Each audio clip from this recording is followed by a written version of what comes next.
kali ini ini adalah rally wisata situs bersejarah yang ditakatai di Fora Aceh dan ikut memori Sumatera NMC.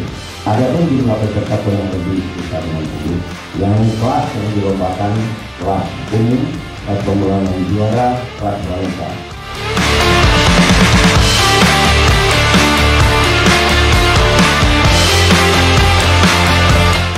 Mudah-mudahan acara dapat terlaksana dengan baik dari hari pelepasan atau pembukaan sampai dengan hari penutupan nantinya.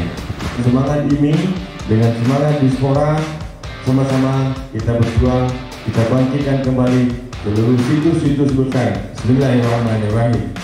Pelaksanaan kegiatan Rally Wisata Situs Bersejarah tahun 2021 dengan resmi saya nyatakan dibuka.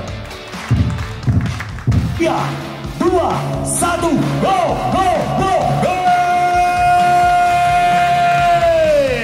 2, 1, go!